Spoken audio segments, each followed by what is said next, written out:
The afternoon sun bathed Brookside Park in a golden glow, filtering through the swaying leaves of towering oak trees. The gentle rustling of branches mixed with the distant laughter of children on the playground. It was the kind of serene autumn day that made Atlanta feel peaceful, as if the city's problems, crime, corruption, injustice, were all just whispers carried away by the wind.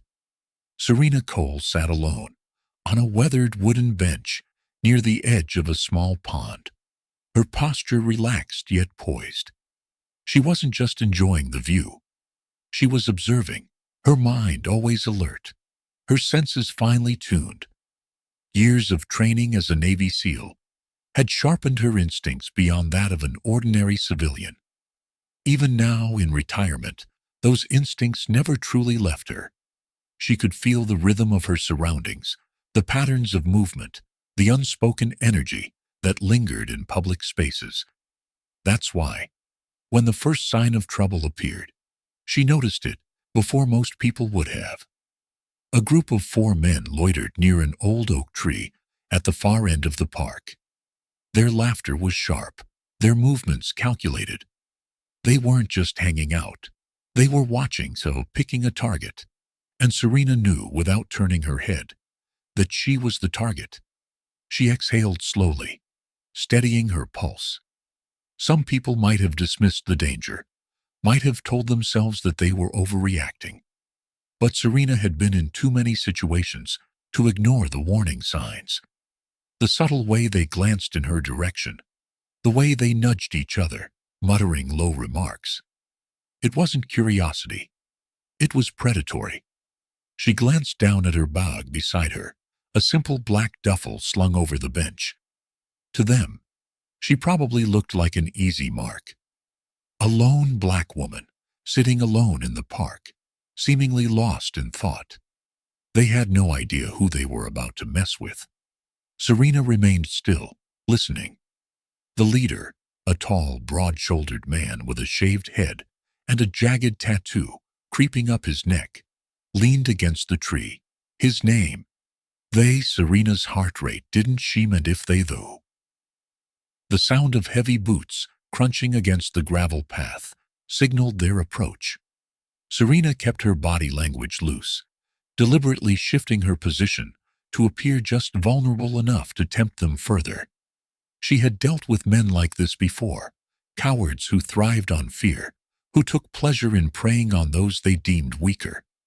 Tank was the first to speak, his voice laced with mock politeness.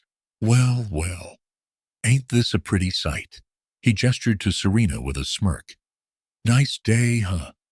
Serena didn't respond. She merely lifted her gaze, meeting his eyes with an unreadable expression.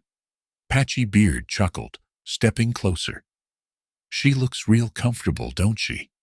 He glanced at the others. "Bet she's one of those fancy types. Got a real nice bag there, too." The youngest of the group, a sunburned man with sharp features, sneered. "Bet she thinks she's too good to talk to us." Serena finally spoke, her voice smooth but firm. "I don't think anything. I'm just sitting here, minding my own business." Tank scoffed. "Oh, is that right?" He took another step forward, towering over her. "Well, I hate to break it to you, sweetheart, but minding your business don't mean much when you're all alone out here." Serena tilted her head slightly, scanning their movements. They were spreading out, positioning themselves to box her in. Amateurs. She could take them apart in under a minute. Still, she gave them one last chance. "Walk away," she said, her voice low, measured. The younger one laughed. "Or what? You gonna scream for help?" Serena smiled faintly. I won't need to." Patchy Beard made the first mistake. He reached for her bag, his fingers grazing the strap. Serena moved like lightning. Her left hand snapped up, grabbing his wrist in an iron grip. Before he could react, she twisted sharply, sending a jolt of pain through his arm. He yelped, staggering back. The others froze, caught off guard by her speed. Tank's expression darkened. He cracked his knuckles, rolling his shoulders. You just made a big mistake, lady. Serena rose to her feet in one fluid motion. Though she was smaller than Tank, she carried herself with the unmistakable confidence of someone who had been through war and come out on the other side. I warned you, she said calmly. You should have walked away. But they wouldn't. They never did. Tank lunged first. He was fast for a man his size, but not fast enough. Serena sidestepped smoothly, using his momentum against him. She caught his arm, twisted, and sent him crashing onto the bench she had been sitting on just moments before. The wood cracked under his weight as he let out a sharp grunt of pain. Travis, one of the younger ones, charged next. Serena caught him mid-swing, ducking beneath his punch and driving her elbow into his ribs. He gasped, stumbling back. Patchy Beard, still recovering from her earlier maneuver, tried to grab her from behind. She spun, catching him in a tight grip before flipping him over her shoulder. He hit the ground hard, groaning. The last man hesitated, watching as his crew fell like dominoes. Serena turned to him, her gaze unwavering. Still want to try? She asked. His confidence faltered. He looked at Tank, who was still struggling to get up, then at Patchy Beard clutching his arm, and finally at Travis, who was groaning in pain. Then he did the smart thing. He ran. Tank, furious, forced himself up. You think this is over? He snarled, his voice dripping with rage. You don't know who you're messing with. Serena wiped a stray strand of hair from her face, her expression unreadable. I know exactly who I'm messing with, she said. And so do you. In the distance, the wail of sirens filled the air. Someone had called the police. Tank spat on the ground, glaring at her before backing away. This ain't over, he muttered, limping toward the path leading out of the park. Serena didn't move. She stood there, her breathing steady, watching as they disappeared. No, this wasn't over. This was just the beginning. The sirens wailed closer, their shrill cries slicing through the crisp autumn air. Serena Cole stood her ground, her pulse steady despite the tension crackling in the atmosphere. The remnants of the fight were scattered around her, 3 groaning men on the ground, 1 fleeing coward, and a wooden bench splintered from the weight of Tank's fall. She had handled worse. But as the first patrol car screeched to a halt, on the pavement, she knew the real battle was just beginning. 2 officers stepped out, their hands resting on their holsters. The lead officer, a stocky man with graying hair, squinted at the scene before him. His partner, younger and wiry, glanced at Serena, then at the 3 men still struggling to get up. Serena saw it immediately. The hesitation, the suspicion. It was a look she had encountered too many times before.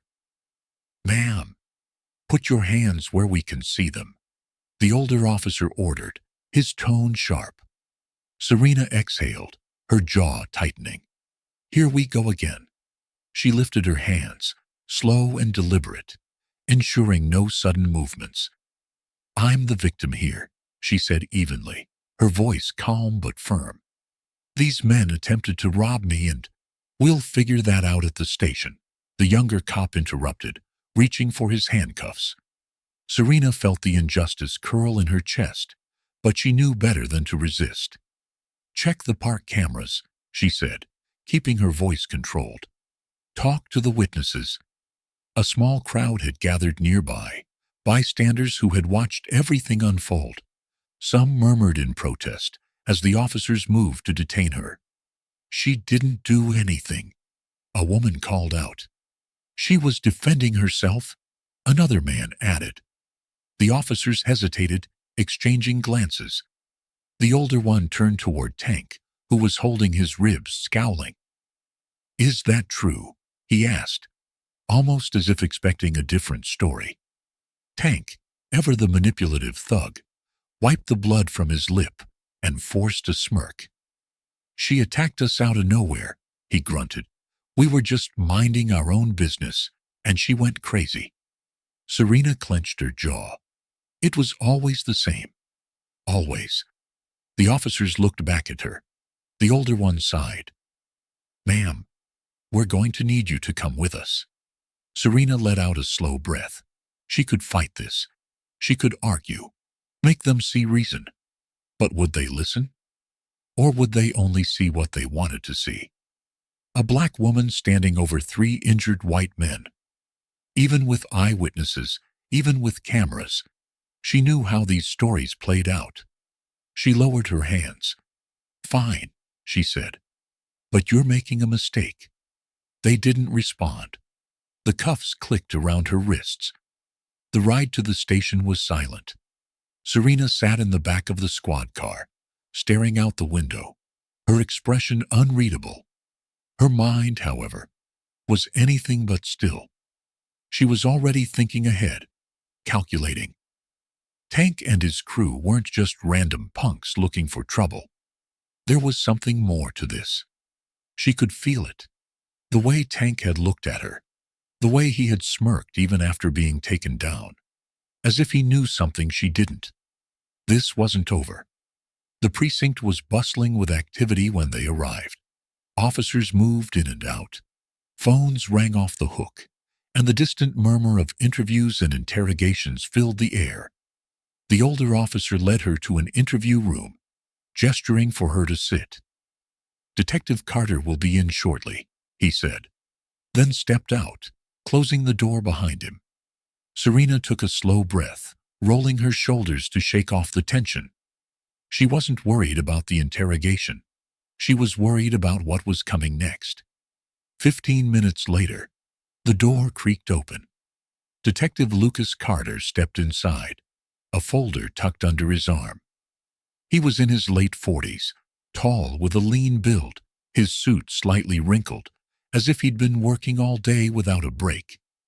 His sharp blue eyes assessed her, with a mix of curiosity and skepticism. He pulled out a chair and sat across from her, flipping open the file. Serena Cole, he read aloud, then glanced up. Retired Navy SEAL, 10 years of service, multiple commendations, expert in hand-to-hand combat. Serena said nothing. Lucas shut the file and leaned forward.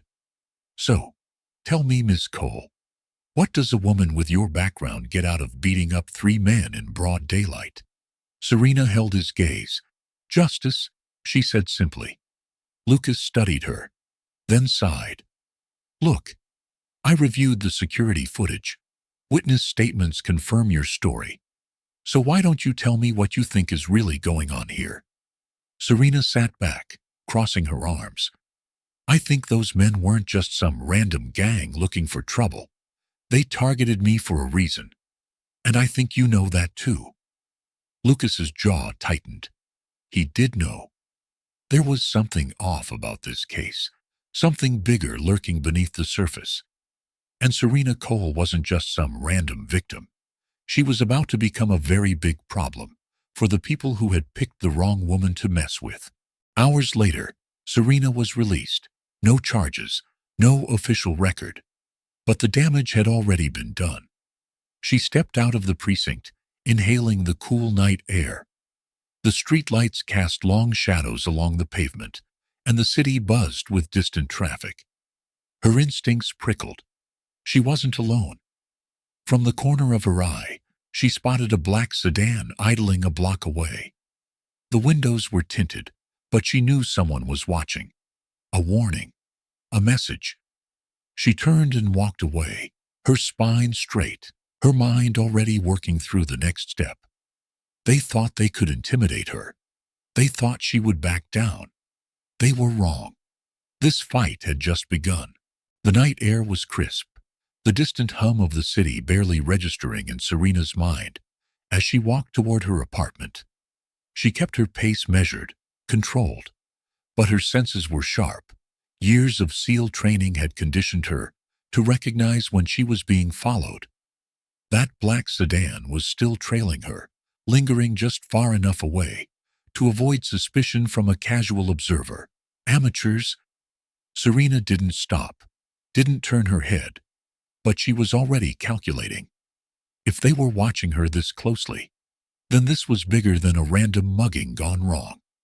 She reached the corner of her street and made a sudden decision. Instead of heading to her apartment, she veered off into a narrow alleyway, cutting through a maze of back streets. She knew these routes well. Alternative escape paths, blind spots, places with no security cameras. The sedan hesitated at the curb. Then the doors opened. 3 figures stepped out, Tank and 2 other men she hadn't seen at the park. Bigger, more disciplined, not street thugs, hired muscle. They had underestimated her before. Now they were being careful. Serena allowed herself a small, grim smile. Too little, too late. Tank's knuckles were still bruised from their last encounter, but the rage burning in his eyes made it clear.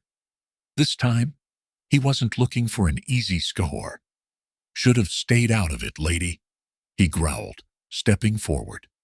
His 2 men flanked him, their hands twitching near their belts. Probably knives, maybe guns. Serena stayed calm, her posture relaxed, her eyes scanning every detail. The stance of the guy on the left suggested he was a striker, probably a boxer. The one on the right had his weight balanced in a way that screamed military training. "Interesting. Didn't learn your lesson the first time?" she asked, her voice level. Tank sneered. "You got lucky at the park. That won't happen again." Serena tilted her head. "Luck?" Tank lunged. Serena moved before he even got close. She sidestepped effortlessly, pivoting on her heel as she grabbed his arm mid-swing, using his own momentum against him. A twist, sharp, controlled, sent him crashing into the brick wall beside them. His skull hit the bricks with a sickening thud. The boxer reacted fast, launching a right hook toward her ribs. Serena absorbed the impact, rolling with it, before driving a sharp elbow into his sternum. The breath left his lungs in a wheezing gasp. But the third man, the soldier, was already moving. He wasn't reckless like the others. He was calculated. Serena barely ducked in time as he swung a tactical baton at her head. She felt the air shift above her, the weapon slicing through where she had been just a second before. She spun low, sweeping his legs out from under him. He recovered fast, rolling to his feet in a fluid motion. Good. Serena grinned. Finally, a challenge. Tank groaned from the ground, clutching his head. "What the hell are you waiting for? Take her down." The soldier didn't hesitate this time. He feinted left, then lunged right, his baton coming in at an angle. Serena barely managed to block. Pain shot up her forearm, but she ignored it, countering with a sharp palm strike to his throat. He staggered, coughing. The boxer tried again, but Serena was faster. She caught his wrist mid-punch and twisted. Bones popped, a sharp cry of pain escaping his lips as he dropped to his knees. "Bad night for you," she muttered. Tank, finally regaining his footing, pulled a knife from his belt. Serena sighed. They never learned. The knife glinted under the streetlight toss as Tank lunged. Serena didn't dodge. She moved. A precise sidestep, a wrist grab, a forceful twist. Tank's own knife turned against him, his grip failing as she sent it clattering to the pavement. He barely had time to react before she drove a knee into his gut. Tank collapsed with a strangled grunt. The soldier, seeing the fight turn, made the smart decision. He backed away, his hands raised slightly. Serena met his gaze, reading the hesitation there. "You don't have to do this," she told him. The soldier hesitated. Then, without a word, he turned and ran. Serena let him go. One less problem. Tank coughed, rolling onto his back, his face contorted in pain. You don't know what you've started," he rasped. Serena crouched beside him, her voice low, deadly. "Oh, I know exactly what I started," she said. And I'm going to finish it. She stood, dusting herself off, stepping over his groaning body. You tell whoever sent you, she added, not bothering to look back, that they just made the worst mistake of their lives. By the time Serena got home, the adrenaline was fading, replaced by a cold, simmering rage. Tank hadn't been acting alone. This wasn't just about a gang of racists looking for a fight. Someone bigger was behind this, and she intended to find out who. Her phone buzzed. A message. Unknown number. Walk away. Serena stared at the screen for a long moment. Then slowly she smiled. They were scared. Good. Because they should be. This was just the beginning. The precinct smelled like burnt coffee and old paperwork. The fluorescent lights hummed overhead, casting a dull glow on the scuffed floors. Serena sat in a cold metal chair, her hands resting on the table in front of her. She had been through worse: SEAL training, combat zones, life or death missions, but sitting in an interrogation room, being treated like a suspect instead of a citizen defending herself. That was a new level of frustration. Across from her, Officer Daniels leaned back in his chair, his eyes scanning a thin manila folder. He was a middle-aged white cop with a skeptical gaze, the type who'd been on the force long enough to believe he'd seen it all. You expect me to believe, Daniels said, flipping through the file, that one woman, one unarmed woman, took down 4 men in a park, and now 2 more in an alley. He scoffed. Sounds like a bad action movie. Serena didn't flinch.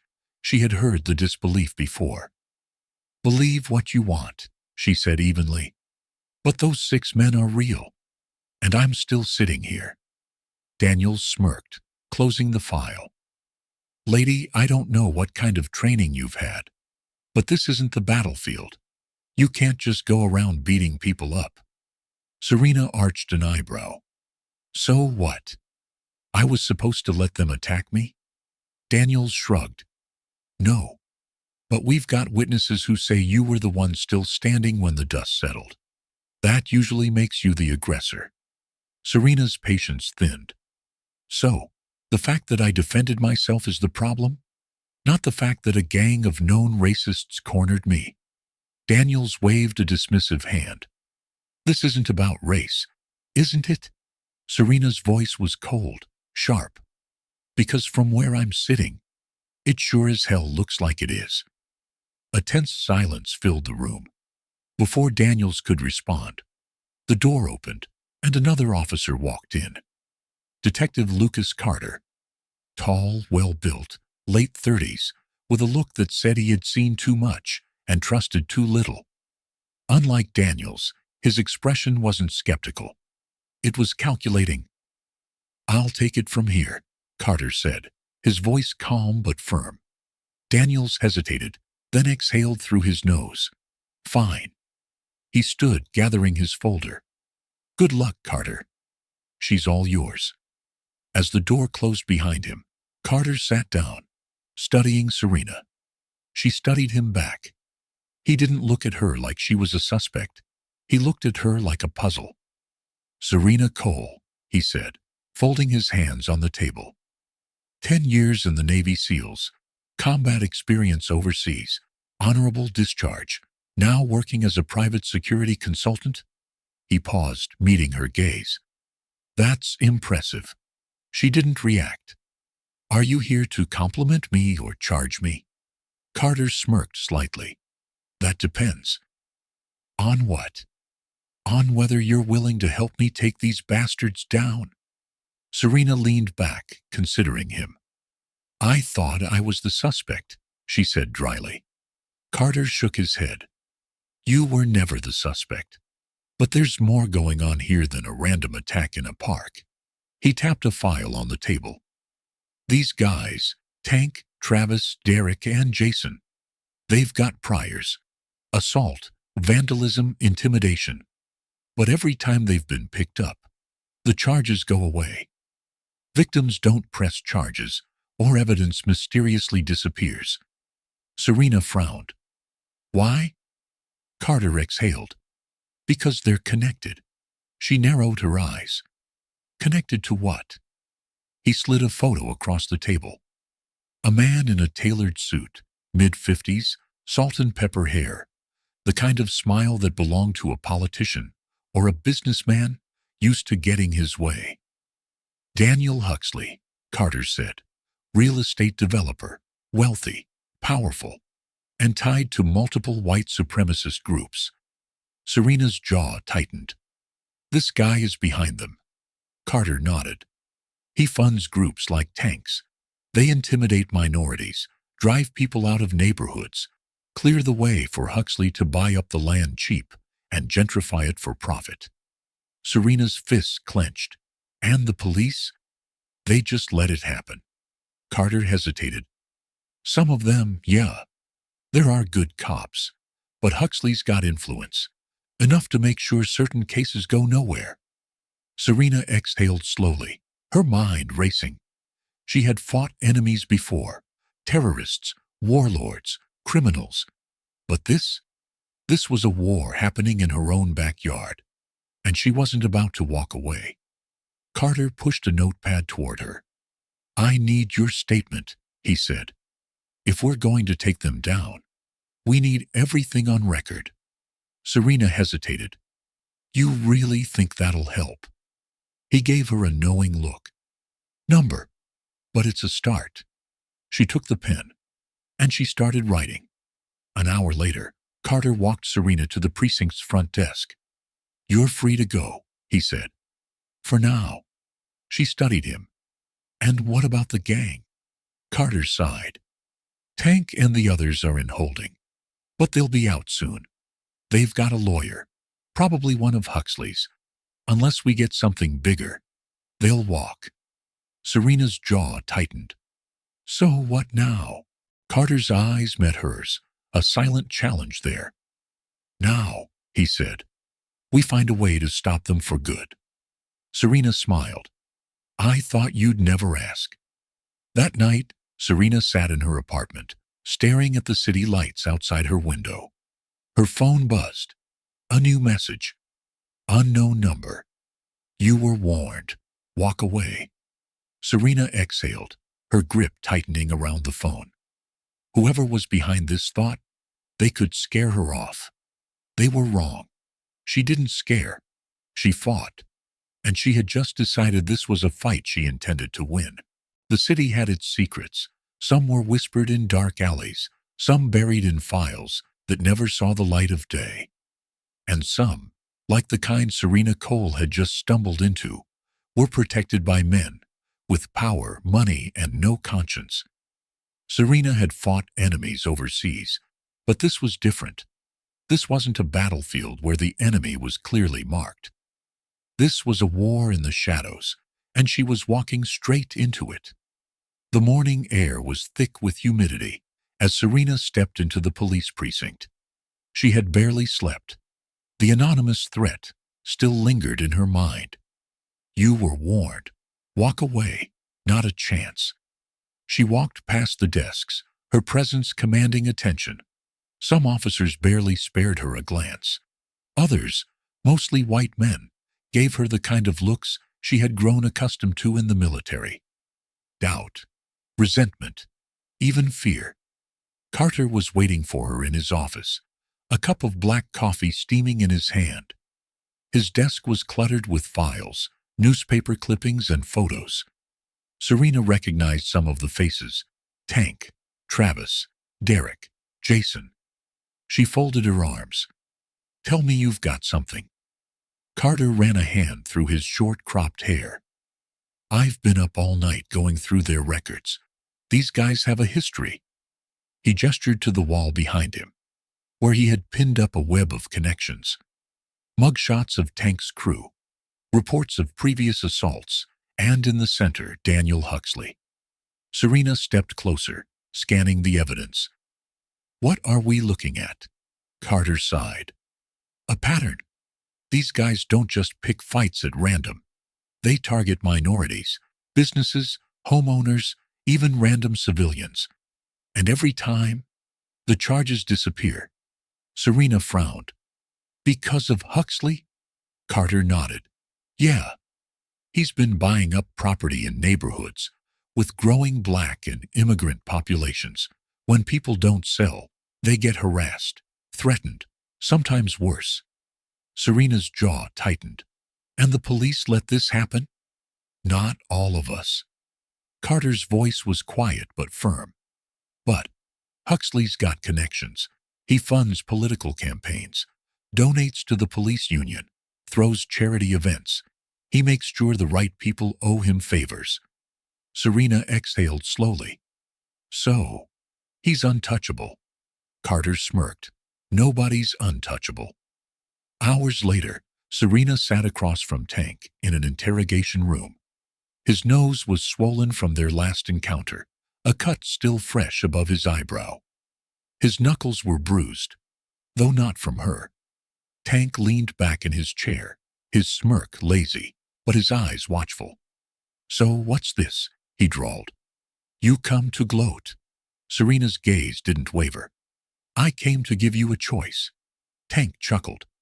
That's so? She slid a file across the table. These are your priors. Assault, intimidation, destruction of property. You should have been locked up years ago. But somehow you keep walking free. Tank shrugged. Guess I'm lucky. Serena leaned forward, her voice cold. Number, you're expendable.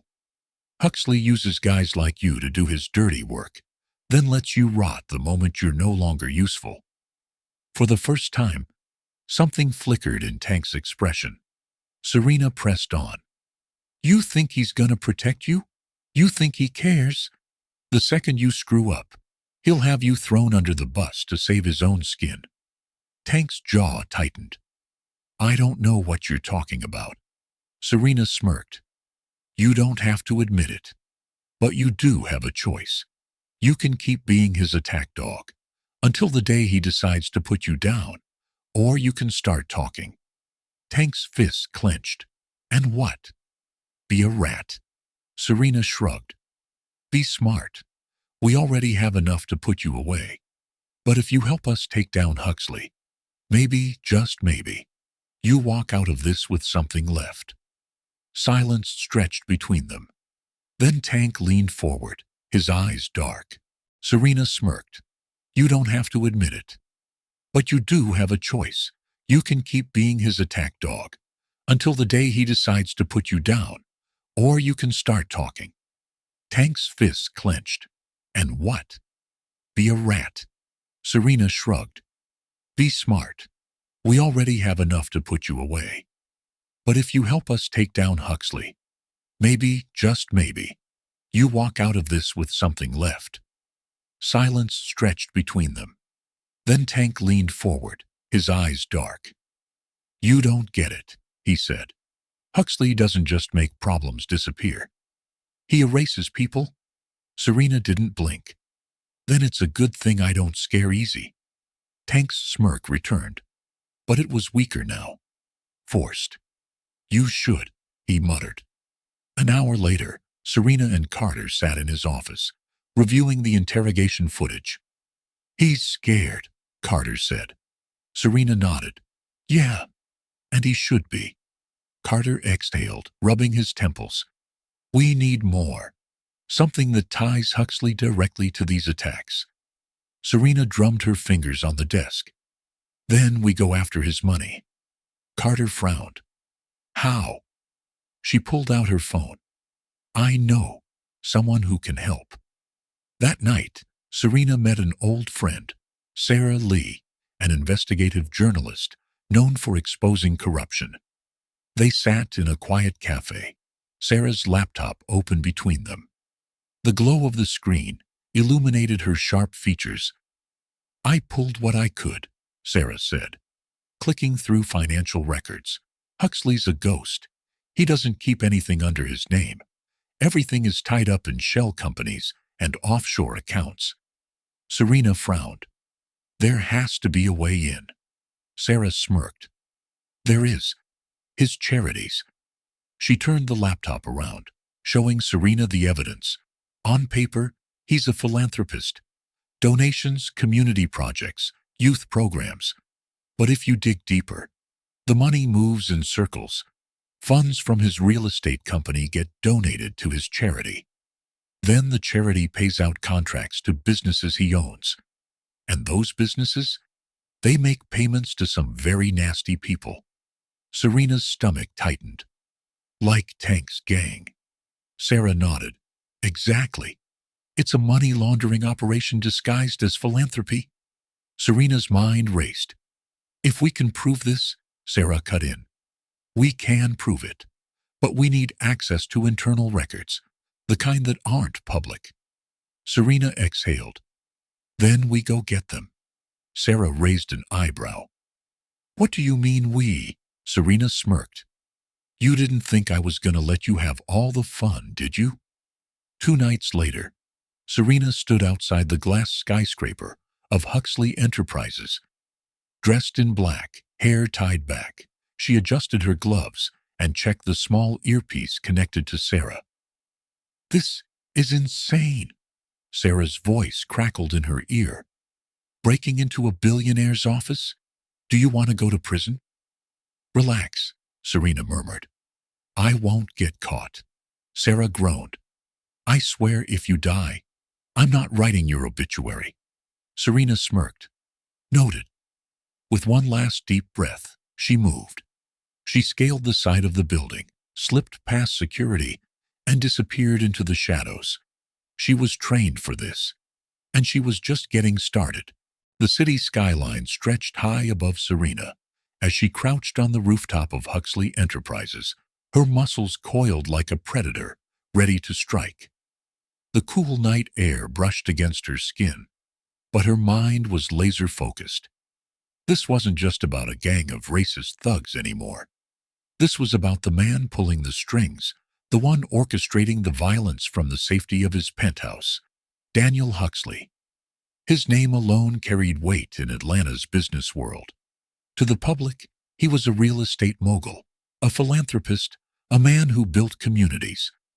But Serena knew the truth. He didn't build communities, he erased them.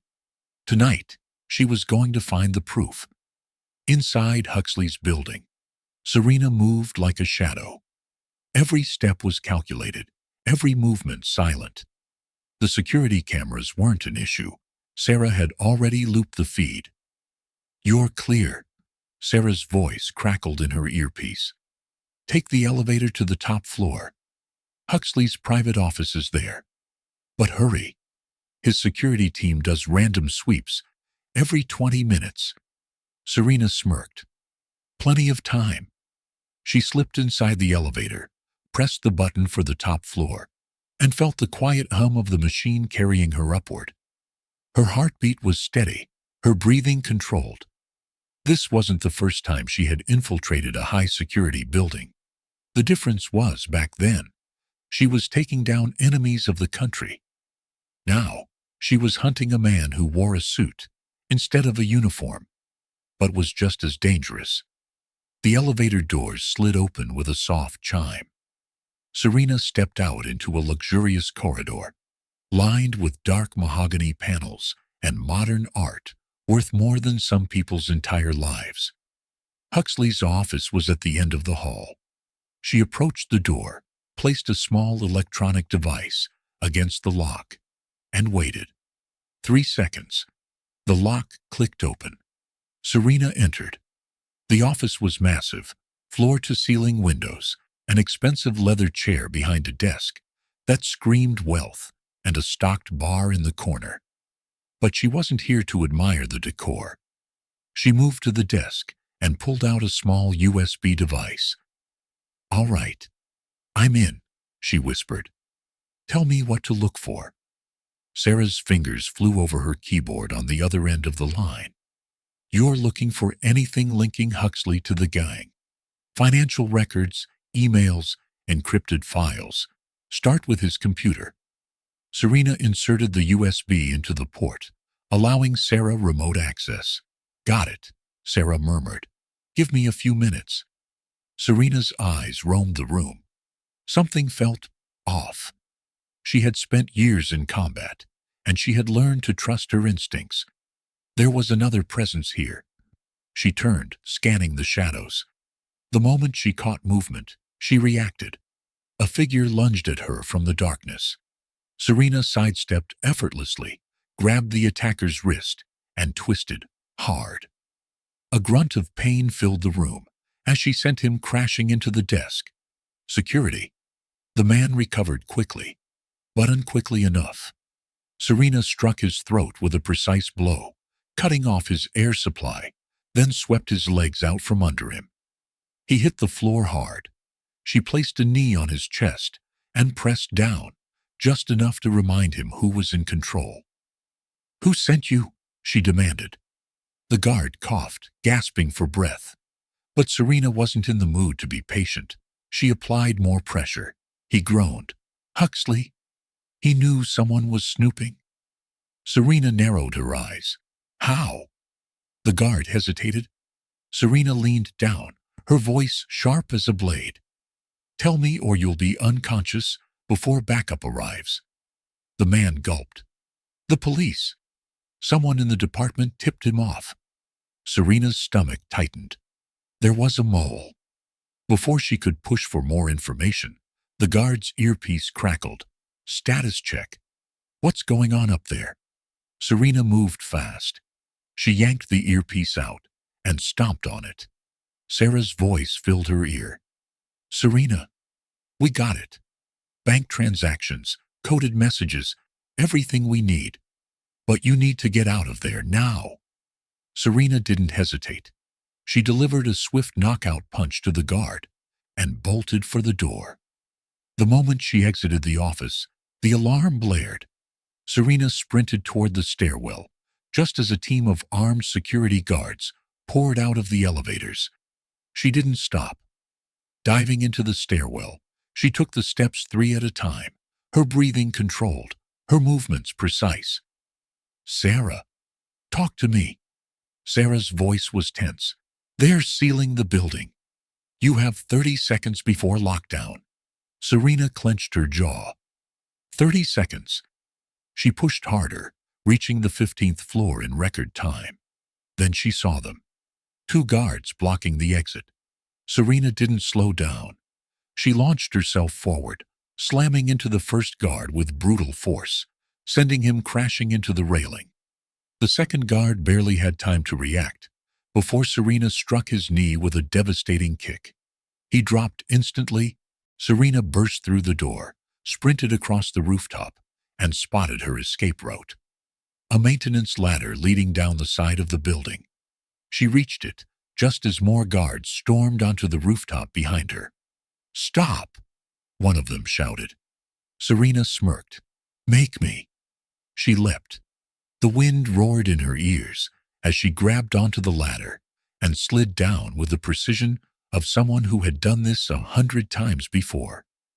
By the time she reached the ground, the alarms were still blaring, but she was already disappearing into the night.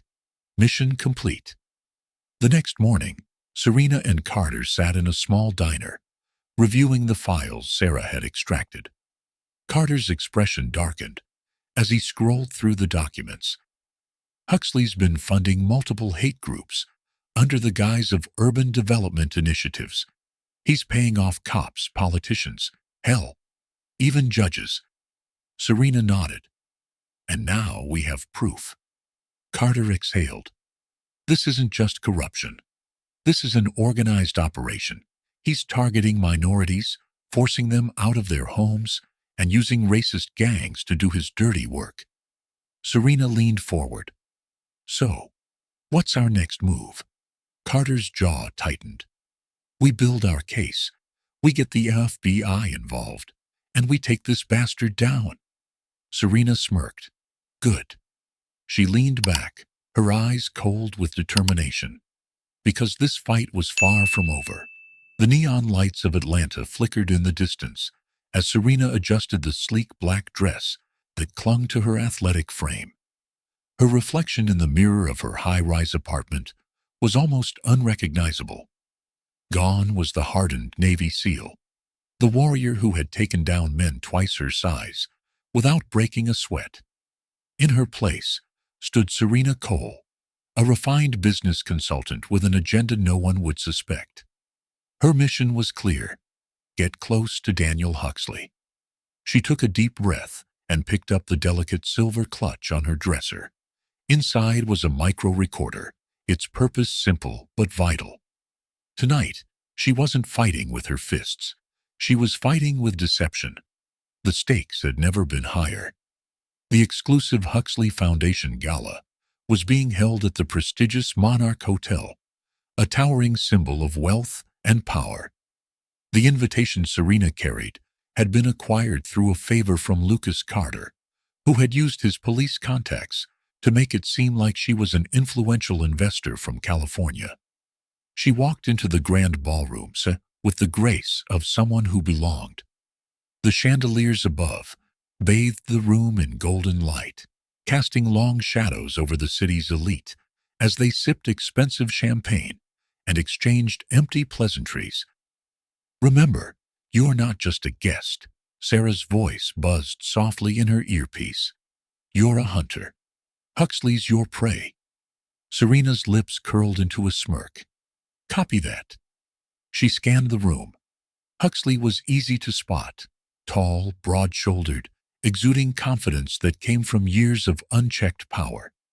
He was surrounded by a group of businessmen, laughing at something undoubtedly self-serving. Time to make her move. Serena approached a nearby table, where a woman in a sleek green dress sat sipping wine, her posture poised yet watchful. "Excuse me," Serena said, flashing a polite smile. "I couldn't help but notice your dress. Absolutely stunning." The woman, surprised, turned her attention to Serena.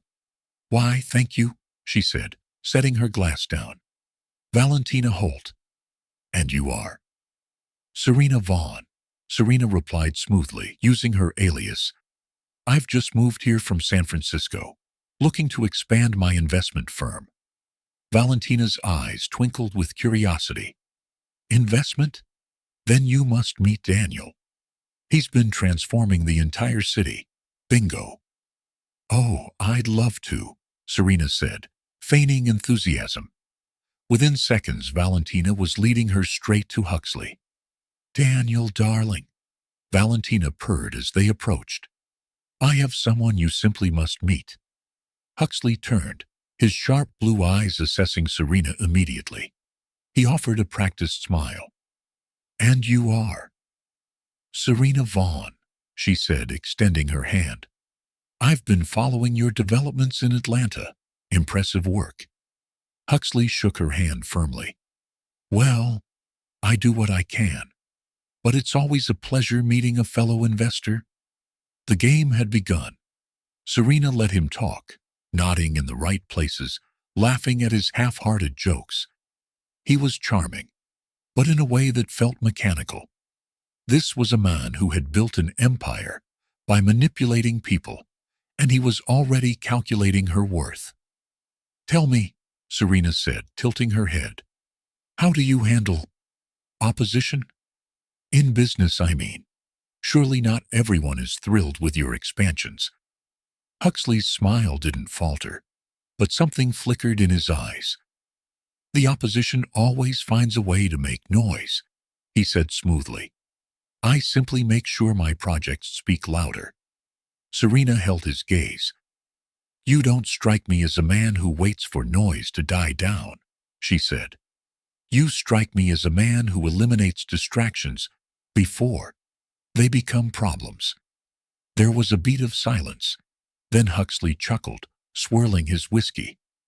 "I like you, Miss Vaughn." Serena smiled. "Good.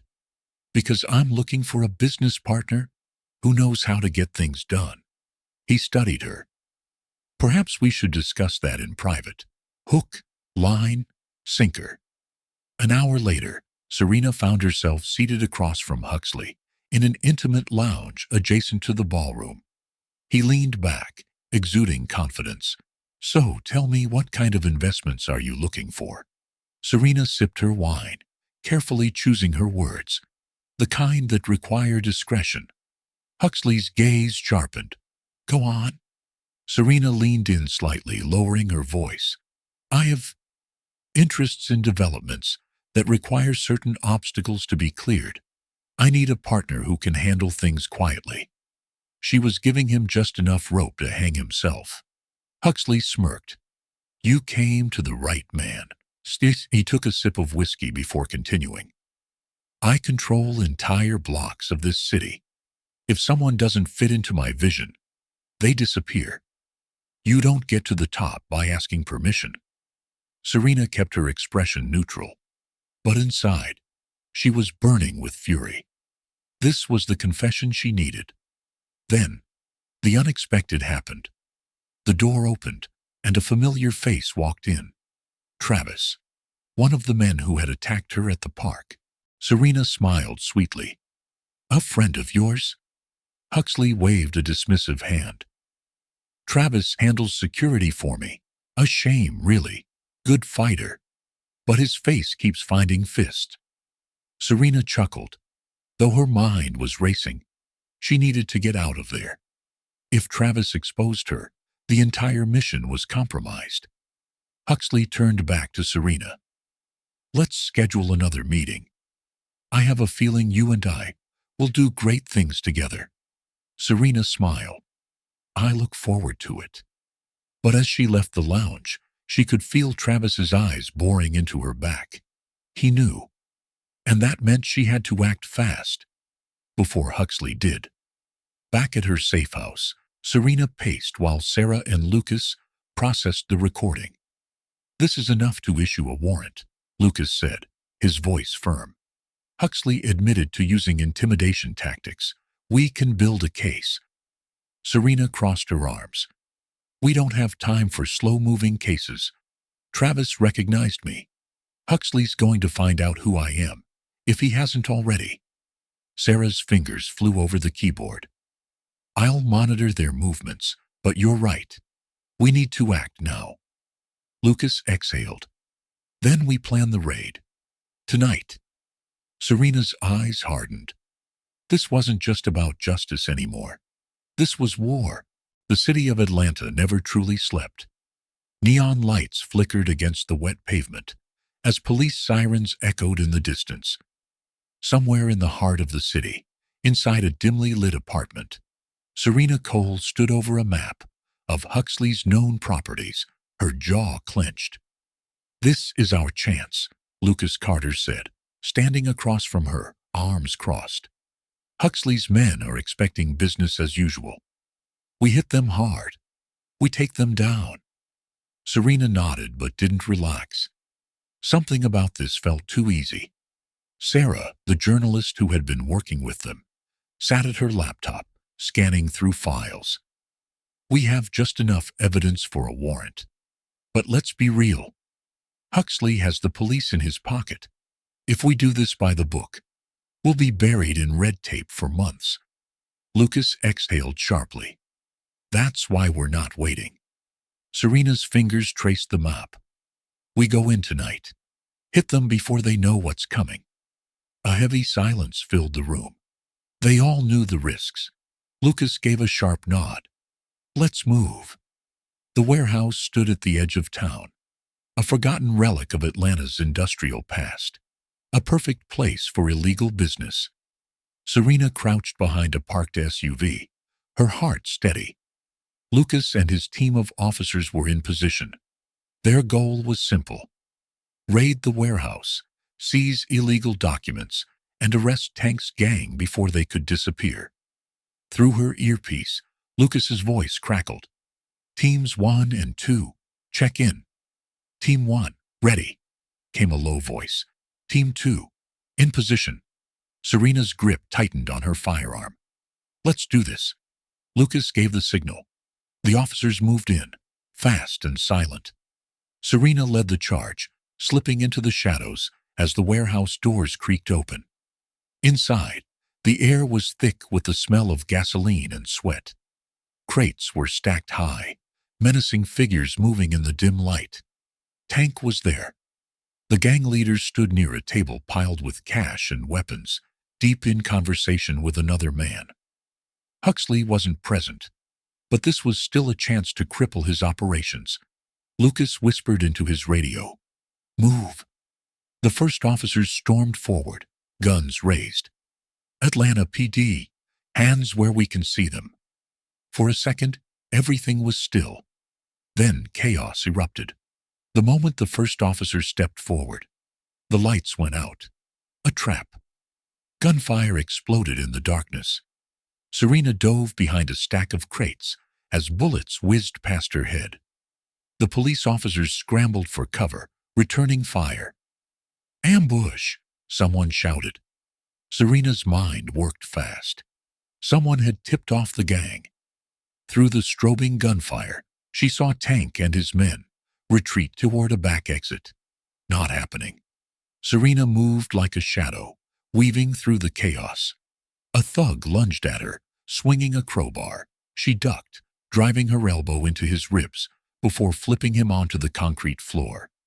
Lucas shouted over the radio, "We're getting slaughtered out here." Serena's eyes narrowed. Fallback point?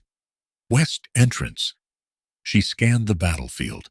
Half the officers were pinned down, struggling to hold their positions.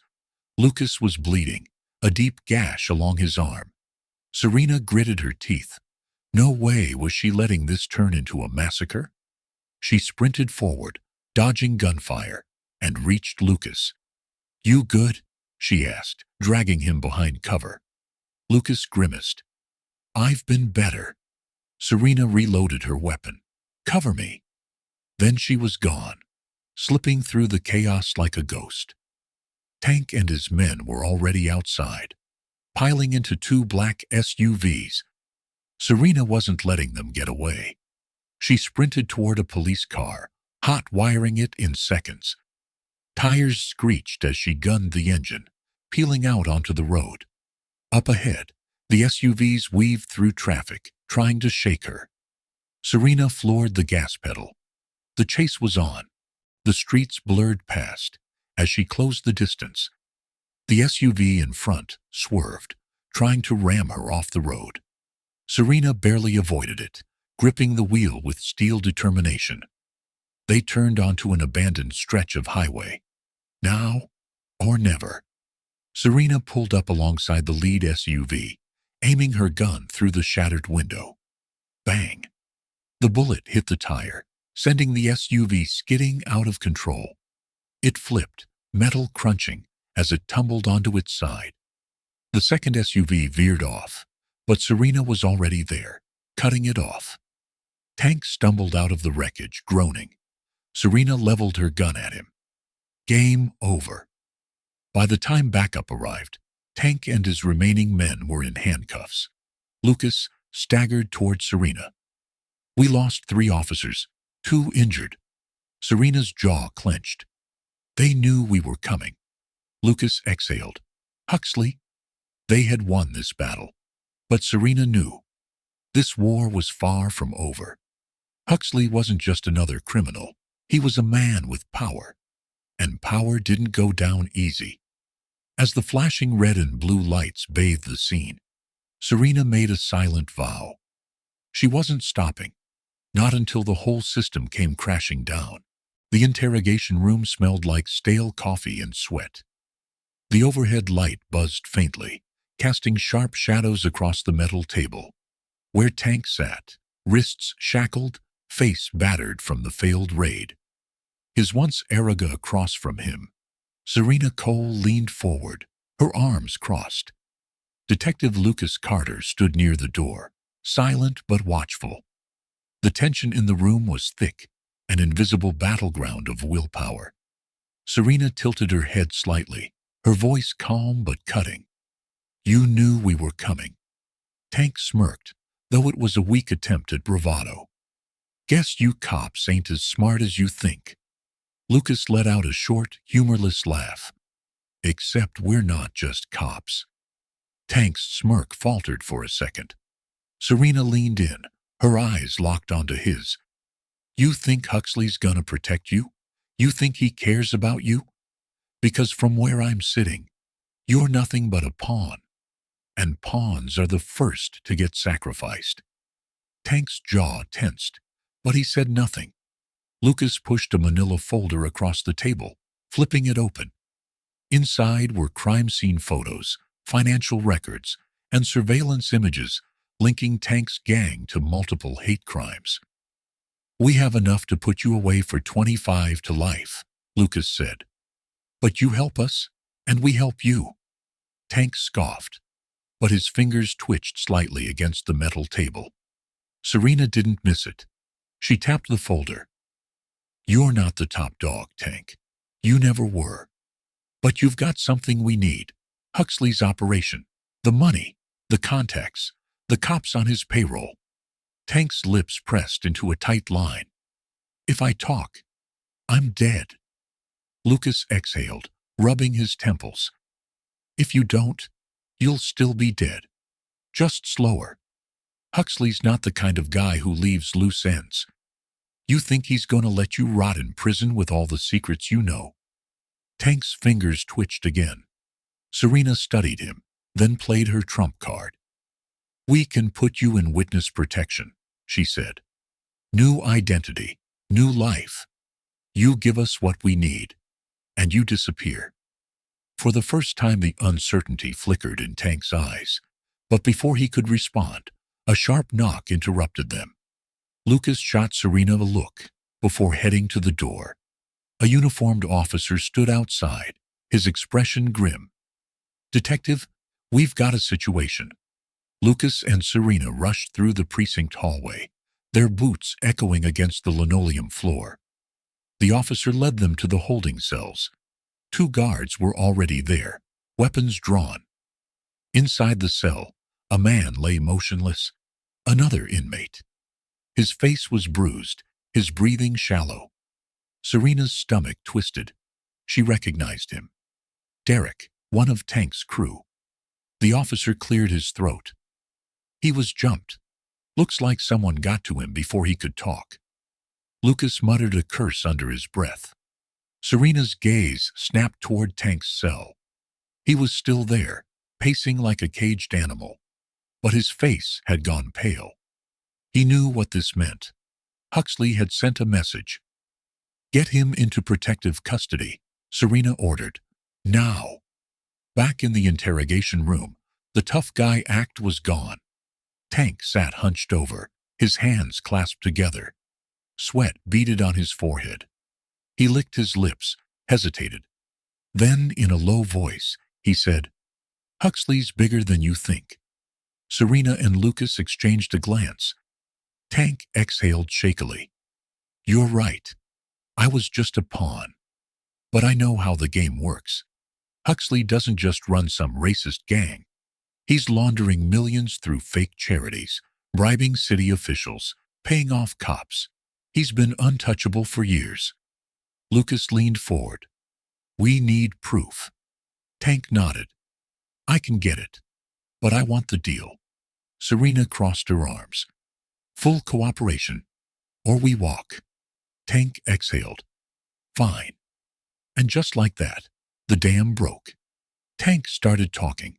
Names, locations, Huxley's offshore accounts, the warehouses where money and weapons were moved, the politicians and police officers who turned a blind eye. Lucas took notes furiously, his pen scratching against the paper. Serena listened, memorizing every detail. By the time Tank was done, the room was silent. Then, Serena pushed the folder back toward him. "Sign it," she said.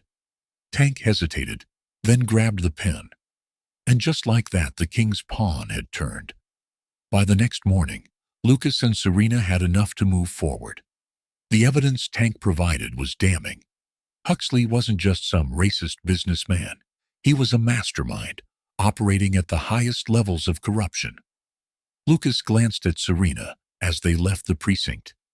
"This just got a hell of a lot bigger." Serena tightened her jaw.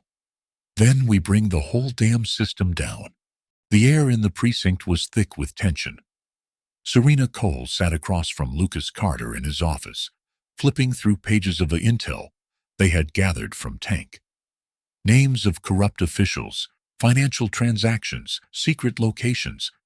This was the break they needed. But it wasn't enough.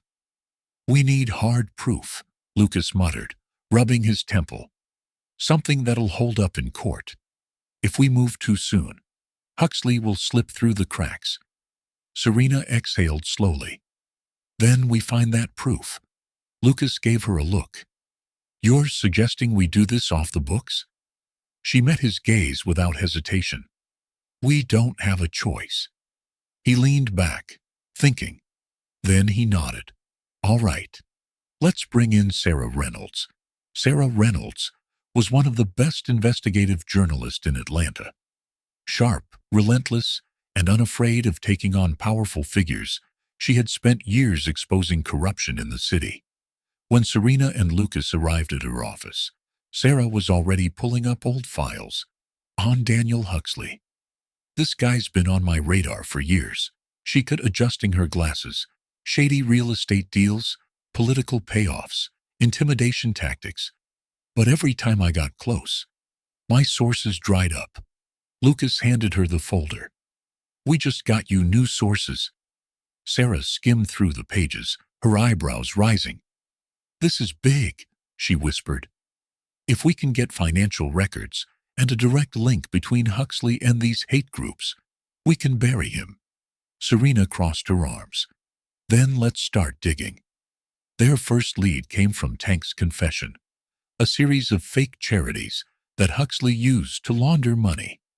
Sarah spent hours cross-referencing records, while Lucas reached out to his contacts in the FBI. Meanwhile, Serena worked the streets, tracking down former associates of Huxley's operation. One name kept coming up, Victor Lawson, Huxley's personal accountant. If anyone knows where the bodies are buried, it's him, Lucas said. Serena's lips curled into a smirk. Then, let's pay him a visit. Victor Lawson's office was in a sleek high-rise downtown, but Serena and Lucas knew better than to walk in through the front door. Instead, they waited until 9 p.m., when Lawson typically left work. As he stepped into the underground parking garage, Serena made her move. She appeared from the shadows, stepping in front of his car. Lawson froze, his hand going to his phone. Don't bother, Serena said. You and I need to talk. Lucas flanked him from behind. Now, Lawson swallowed hard. I don't know what you're talking about, he stammered. Serena stepped closer. Tank gave you up. We know you're handling the money. You can either help us, or you can go down with Huxley. Lawson hesitated. Then he sighed. There's a safe house, he admitted. Huxley keeps backups of all his financials there. He doesn't trust banks. Lucas narrowed his eyes. Where? Lawson gave them an address. Serena's pulse quickened. They were close. The safe house was in a gated community, just outside the city. Security cameras lined the property, and motion detectors were installed along the perimeter. Subtle, Lucas muttered, as they watched from a nearby alley. Sarah had managed to pull the blueprints for the house. The office is on the second floor, she said. That's where he keeps his records. Serena nodded. I'll go in alone. Lucas started to protest, but she cut him off. I can move quieter than you, she said. Besides, if things go south, I can handle myself. He sighed but relented. Be careful. Serena smirked. Always? She moved like a shadow, slipping past security cameras, avoiding patrols. Within minutes, she was inside. She found the office, a luxurious room, lined with bookshelves and a mahogany desk. She worked quickly, searching for anything useful. Then she found it, a hidden compartment behind the bookshelf. Inside were ledgers, USB drives, and signed documents, everything linking Huxley to his crimes. She grabbed what she could and turned to leave. Then she heard footsteps. Serena pressed herself against the wall as a guard entered the office, flashlight sweeping across the room. Her muscles tensed. The guard walked past her, checking the desk. Then his radio crackled, all clear on the second floor. He nodded and walked out. Serena exhaled. She slipped out through the back door and disappeared into the night. Back at their hideout, Serena, Lucas, and Sarah sorted through the stolen records, bank transfers, payoffs, property deeds. It was the smoking gun. Sarah looked up, her eyes shining. This is enough to take him down. Lucas picked up his phone. I'll call the feds. But Serena wasn't smiling. She knew Huxley wouldn't go down without a fight. And she was right, because the next morning, they found their safe house burning. Huxley had figured out they were closing in, and now he was cleaning up loose ends. Serena clenched her fists. No more waiting, she said. We end this. Now. Lucas nodded. Sarah was already dialing her editor. The final battle was coming. And this time, there would be no escape for Daniel Huxley. The city of Atlanta buzzed under the night sky, unaware of the storm brewing beneath its polished skyline. Daniel Huxley, the mastermind behind a network of hate, corruption, and violence, still roamed free. But not for long. Serena Cole, Detective Lucas Carter, and Sarah Reynolds had spent weeks chasing him, and now, with the final pieces of evidence in their hands, they had a plan to take him down. This wasn't just about justice anymore. This was personal. Huxley was hosting a private charity gala at the Rosewood Grand Hotel, a luxurious venue known for housing Atlanta's elite. But behind the glittering chandeliers and champagne glasses, deals were made, alliances were forged, and power was preserved at the cost of the city's most vulnerable communities. Lucas had managed to secure a federal warrant for Huxley's arrest. The FBI was ready to move in. SWAT teams were on standby. But Serena knew one thing for certain. Huxley was dangerous. He had connections inside the police department, paid off security, and no hesitation when it came to silencing threats. If they wanted to take him down for good, they needed to be inside. Serena arrived at the gala, dressed to blend in, wearing an elegant but functional black gown. Her hair was pulled back, her expression calm, but her mind was razor-sharp. Lucas and Sarah were stationed nearby, dressed as catering staff, communicating through hidden earpieces. This place is crawling with private security, Lucas whispered. No surprise, Serena murmured, scanning the room. Huxley's expecting trouble. The room was filled with Atlanta's wealthiest and most powerful figures, CEOs, politicians, real estate moguls.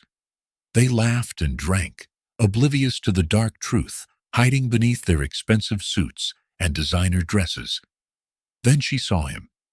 Huxley stood near the center of the room, holding a glass of whiskey, talking to a group of men who looked just as ruthless as he was.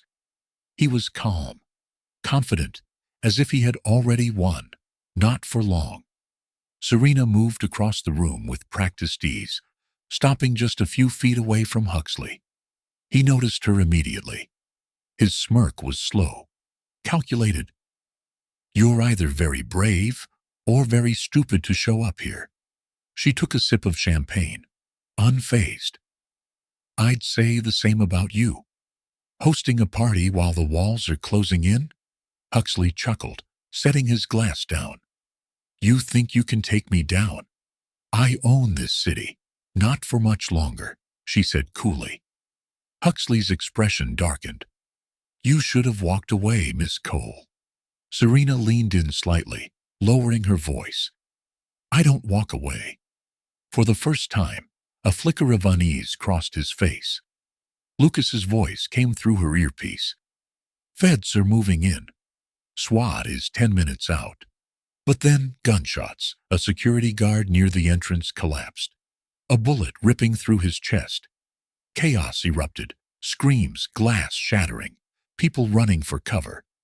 Serena immediately ducked behind a table, drawing a compact handgun from her purse. Huxley's men are making a move, Lucas shouted. They're trying to get him out of here. Serena sprang into action, moving with precision, as bullets tore through the lavish ballroom. She took cover, aiming for the armed men surrounding Huxley. Bang! Bang! Two of them dropped. Huxley's head of security, a brute of a man named Jared Knox, fired back. Serena dodged behind a marble column, her heart pounding. Lucas's voice came through again. "SWAT's almost here. Hold the line." Serena didn't wait. She rushed forward, using her Navy SEAL training to close the gap between herself and Knox.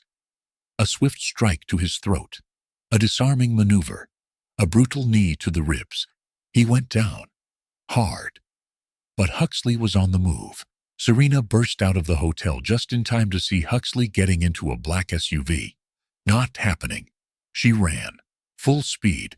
Lucas was already in pursuit, jumping into an unmarked police vehicle. "Get in," he shouted. Serena leaped into the passenger seat as Lucas floored the gas. The chase tore through downtown Atlanta, tires screeching, engines roaring. Huxley's men in the SUV opened fire, bullets shattering windows and sending pedestrians diving for cover. Serena grabbed a rifle from the back seat, rolling down the window. She took a breath, aimed, boom, a single shot. The SUV's back tire exploded, sending the vehicle spinning out of control. It slammed into a streetlight. Huxley stumbled out, dazed but alive. Serena was already there. She grabbed him by the collar, yanking him to his feet. "It's over," she growled. Huxley, bleeding from a cut on his forehead, still smirked. "You think this changes anything?" he spat. "Men like me don't lose." Serena punched him square in the jaw, sending him crumbling to the pavement. "Guess you're not a man like you thought." By the time the FBI arrived, Huxley was in cuffs. Tank had agreed to testify against him. Sarah's exposé had already hit the news. Everything he had built was crumbling. As Serena watched him being hauled away, "Lou, you did good. Luke." She looked her. Maybe they had won. But the war. The night had ended in gunfire, sirens, and flashing red and blue lights.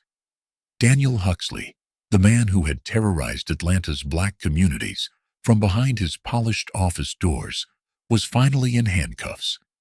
His empire of corruption, intimidation, and white supremacy was crumbling. But justice wasn't just about arrests. Justice was about change. The next morning, the city woke to the news. Breaking news: real estate mogul Daniel Huxley arrested in connection to hate, crimes, and corruption scandal. Every major news outlet carried the footage of Serena Cole and Detective Lucas Carter leading the charge. Images of Huxley's arrest, the FBI seizing assets, and SWAT teams raiding his offices flooded TV screens. Huxley's entire network was collapsing.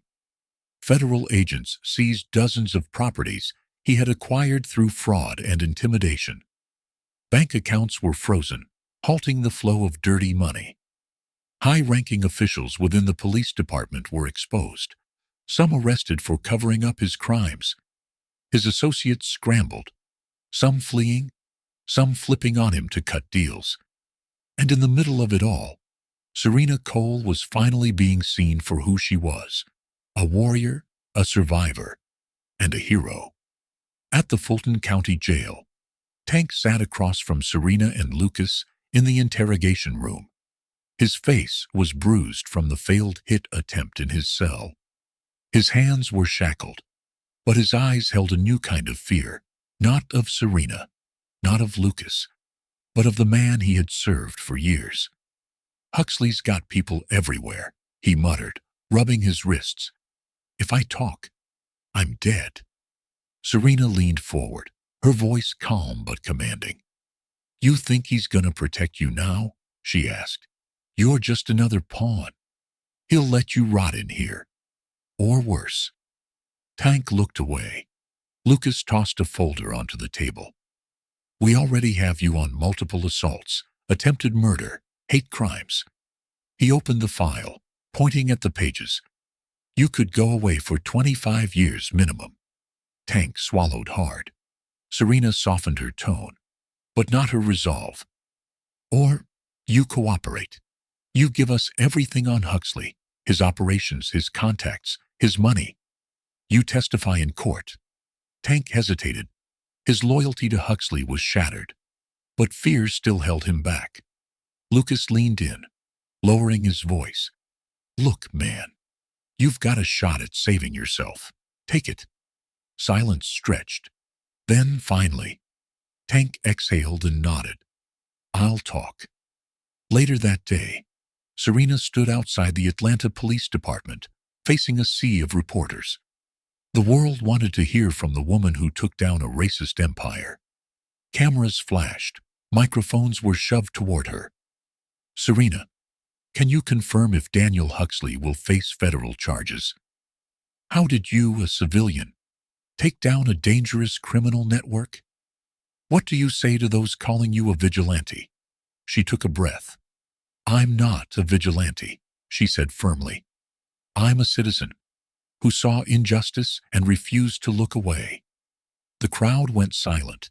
She continued, Huxley isn't just one man. He represents a system that's been harming communities like mine for generations.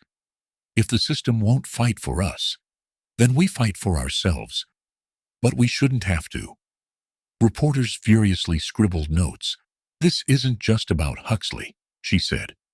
This is about every corrupt officer, every judge who looks the other way, every businessman who funds hate. This is about change, and I'm not done fighting for it. The crowd erupted in applause. For the first time since this all began, Serena felt the weight start to lift. Inside the police department, Detective Lucas Carter had his own war to fight. His corrupt colleagues, the ones who had protected Huxley for years, were panicking. Internal Affairs launched investigations into multiple officers. Several cops were already suspended, some arrested. The chief of police was forced to resign. Lucas personally delivered the news to one of the worst offenders, Sergeant Neil Dawson, a veteran officer who had buried evidence and intimidated witnesses for Huxley. Pack your things, Lucas said coldly. You're done. Dawson sneered. You really think this changes anything? Lucas didn't blink. Yeah, I do. And with that, he walked away, leaving Dawson to face his long overdue reckoning. Across town, Sarah Reynolds hit publish. Her investigation into Huxley, the gang, and the systemic corruption behind them went live. Within minutes, the article exploded across social media. Millions read it. Thousands shared it. The truth was out, and no one, not Huxley, not his allies, not even the people who had tried to silence her before, could stop it now. Community leaders called for policy changes. Protests erupted outside the mayor's office, demanding accountability. A new task force was formed to investigate racial hate crimes. For the first time in a long time, the city felt hope. That night, Serena stood on a rooftop overlooking Atlanta. Lucas joined her, 2 beers in hand. He handed her one. Thought you could use this. They clinked bottles. You're a hell of a fighter, Cole. She exhaled. And you're a damn good cop. Silence. Then Lucas spoke again. What's next for you? Serena looked out at the city. Her city? I'm not done. Lucas smiled. Didn't think so. They stood there, 2 warriors who had fought a battle bigger than themselves, and somehow they had won. But the war wasn't over. Not yet. The fight against Daniel Huxley and his empire was over. But for Serena Cole, justice wasn't just about taking down one man. It was about rebuilding what had been broken. And Atlanta's black communities had been broken for a long time. This wasn't just a victory. It was a beginning. The news cycle had moved fast, but one name stayed in the headlines. Serena Cole, the Navy SEAL who fought for justice. For years, she had lived in relative anonymity, keeping her past buried. But now she couldn't walk down the street without people recognizing her. Outside a local grocery store, a young black girl tugged at her mother's sleeve, whispering, "That's her." The mother smiled, walking up to Serena. "Miss Cole, I just wanted to say thank you. What you did, it means everything." Serena wasn't used to this. The gratitude, the admiration. She nodded. "I did what had to be done." The woman squeezed her hand. "We need more people like you." Serena felt the weight of those words. She had spent years fighting battles overseas, but maybe this was the battle she was meant to fight. Meanwhile, Detective Lucas Carter was waging his own war, this time against corruption in the Atlanta PD. Internal Affairs launched full-scale investigations. Officers connected to Huxley's empire were fired, arrested, or forced to resign. A new ethics division was formed, one Lucas was now a key part of. In the precinct, Lucas confronted one of the last holdouts, Captain Henry Brooks. Brooks had been on Huxley's payroll for years, covering up crimes, intimidating witnesses, ensuring the racist gang never faced real consequences. Now, his days were numbered. Lucas dropped a thick file onto his desk. "You got two choices, Captain," he said. "Retire now, or get dragged out of here in cuffs." Brooks sneered. "You think cleaning up a few bad apples changes anything?" Lucas didn't blink. "We're burning the whole damn tree." An hour later, Brooks submitted his resignation. Change was coming, and this time, no one could stop it. Serena had spent years working alone, but now she realized something. She didn't have to. One afternoon, she met with Reverend Elijah Monroe, a community leader who had been fighting against gentrification for decades. Monroe leaned forward, hands clasped. "You've done more in a few months than most of us have in years." Serena shook her head. "I took down a monster. But the system that created him? It's still standing." Monroe nodded. "Then let's tear it down." That was the moment Serena knew. This wasn't just her fight anymore. It was Atlanta's fight. Together with Monroe, Lucas, and Sarah Reynolds, Serena helped launch a new initiative, the Rebuild Project.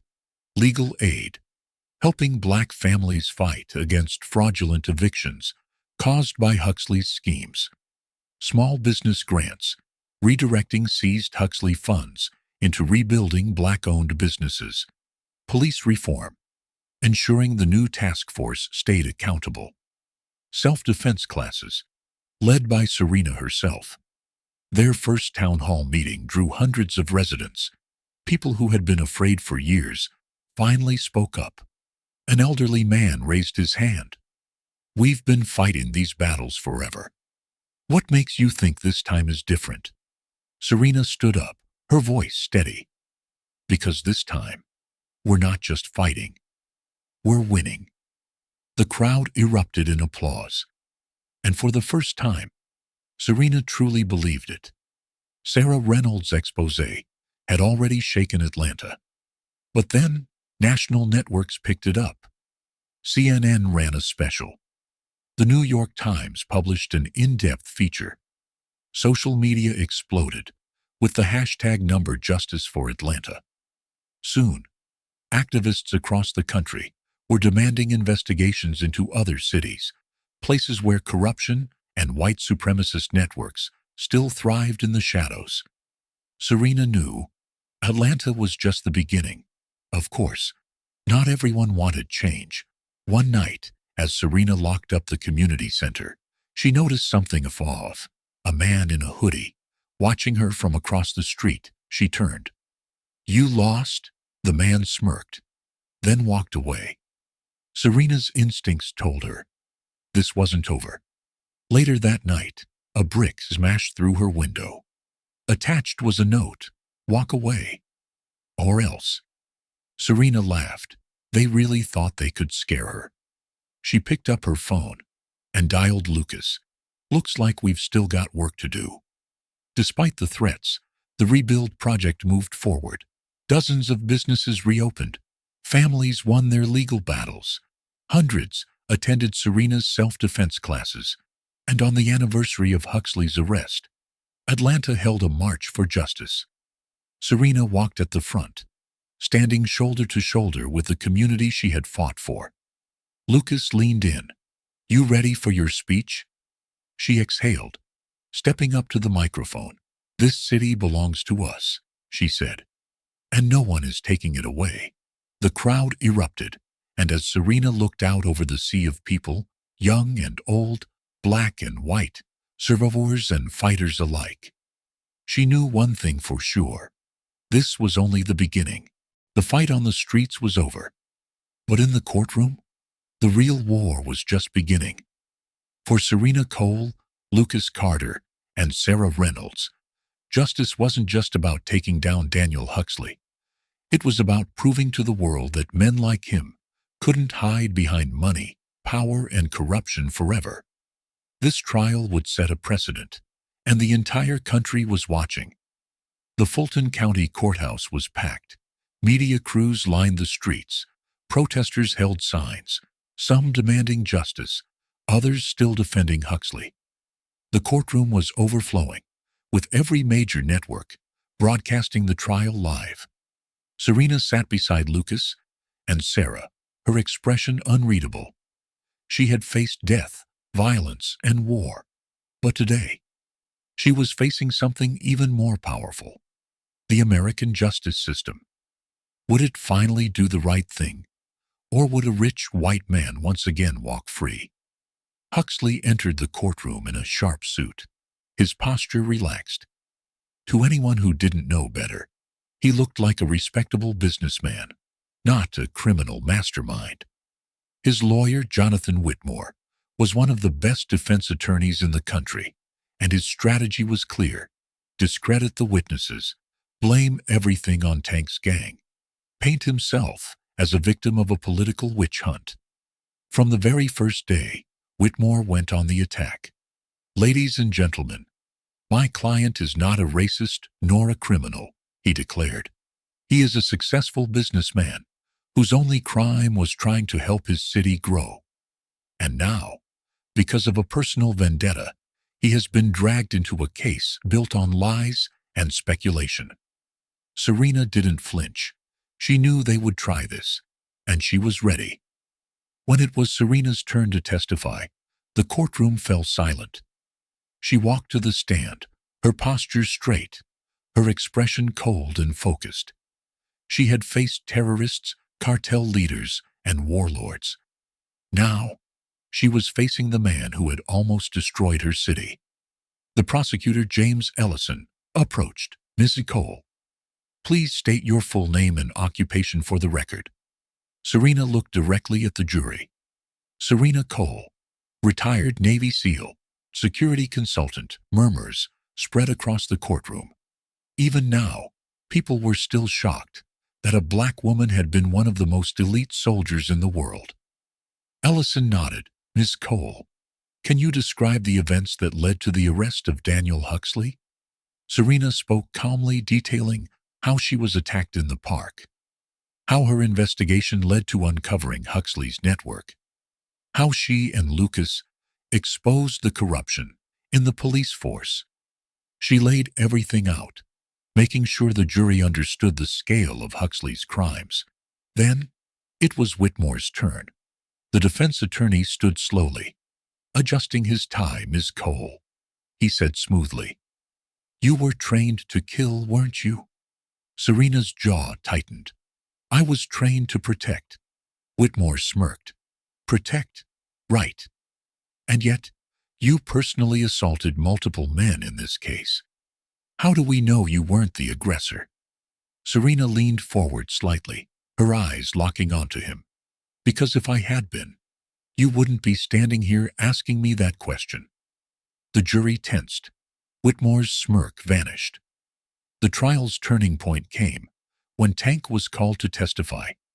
At first, he was hesitant, terrified of what would happen if he betrayed Huxley.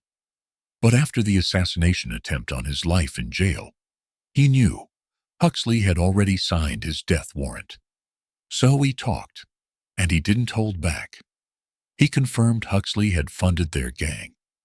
He admitted Huxley wanted to drive black families out of the city. He named corrupt officers who had been helping them for years. The jury listened in shock. The final nail in the coffin came when Sarah Reynolds presented leaked audio recordings of Huxley himself, laughing about how fear keeps the right people in power. It was damning evidence. Even Whitmore knew the case was lost. After 4 weeks of trial, the jury deliberated for only 5 hours. When they returned, the judge asked, "Has the jury reached a verdict?" The foreman stood. "We have, Your Honor. On the charge of conspiracy to commit hate crimes, guilty. On the charge of corruption and racketeering, guilty. On the charge of attempted murder through organized crime, guilty." A murmur ran through the courtroom. Huxley's face drained of color. The judge's gavel slammed. "Daniel Huxley is hereby sentenced to life in federal prison without the possibility of parole." The courtroom erupted. Protesters outside cheered. Serena let out a slow breath. It was over. Outside the courthouse, reporters swarmed. Serena, Lucas, and Sarah. "Mrs. Cole, Missy Cole, do you have any comment?" Serena paused, then spoke clearly. "This wasn't about me.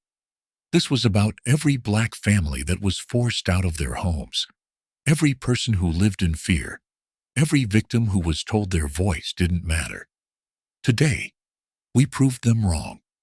The cameras flashed, but Serena didn't care about the attention. She was just relieved. Lucas nudged her. "Drinks?" Serena smirked. "After the past few months? Hell yes." That night, as Serena sat in her quiet apartment, she realized this war wasn't over.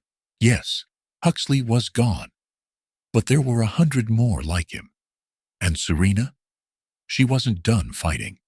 She pulled up a document on her laptop, her new project, teaching self-defense classes for black women, empowering them to fight back. Because next time, they wouldn't need someone like her to save them. They'd be ready to save themselves.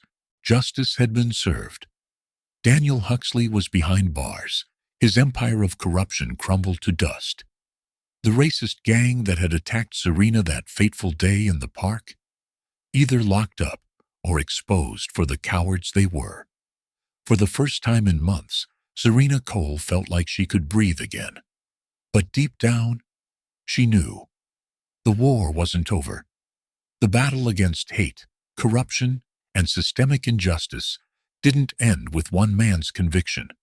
It was only the beginning. The Atlanta skyline was painted with hues of deep orange and gold as the sun set over the city. Serena stood on the balcony of her apartment, gripping a steaming cup of coffee. The air was cool, crisp, carrying the distant hum of traffic below. For the first time in what felt like forever, she wasn't watching her back. No more threats, no more late-night break-ins, no more cryptic warnings telling her to walk away. It was done, and yet, her mind wouldn't rest. She thought about the people she met along the way. Tank, the once feared gang leader who finally chose the right side of history. Lucas Carter, the cop who risked his career to expose corruption. Sarah Reynolds, the journalist who made sure the truth was told. But most of all, she thought about the innocent lives that had been hurt before Huxley was stopped. How many others like him were still operating in the shadows? How many victims were still suffering in silence? Serena clenched her jaw. She had spent years serving her country as a Navy SEAL. Now, it was time for a new mission. Her phone buzzed. "Lucas?" Serena answered. "Carter, to what do I owe the pleasure?" Lucas chuckled. "I've got an interesting proposition for you. If this is about a drink, you're a week too late." "Nah, I'm talking about something bigger." Serena raised an eyebrow. "I'm listening." The next morning, Serena met Lucas at a quiet diner outside the city. He slid a thick manila folder across the table. Serena opened it. Her eyes scanned the contents: documents, surveillance photos, maps.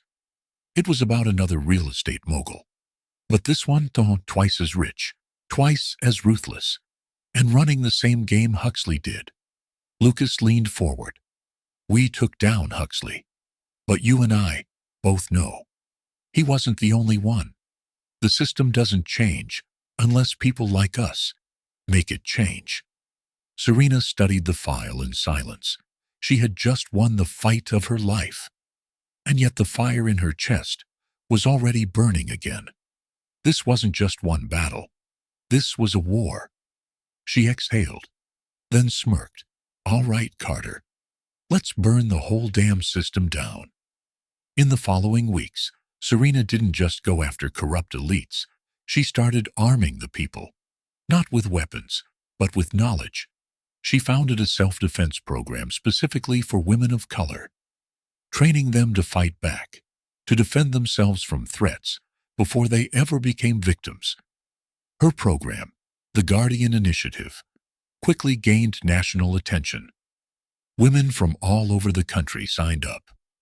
Former military, law enforcement, and martial arts experts volunteered to teach. Serena became a symbol of strength for the people who once felt powerless. When she wasn't training women to fight, she was working with Lucas and Sarah, hunting down the next corrupt figure who thought they could get away with murder.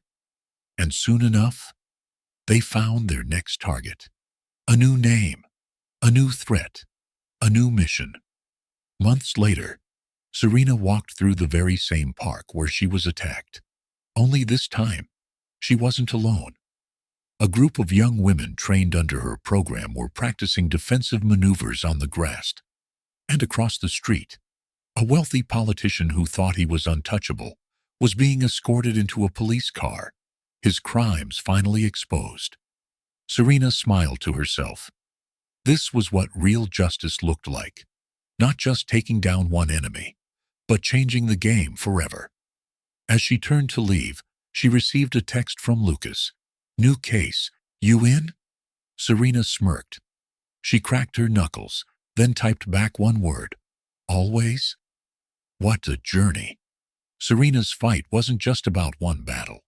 It was about changing the system, protecting the innocent, and making sure no one else had to suffer at the hands of corruption. But let's be honest, this war isn't over. What do you think? Should Serena go even bigger?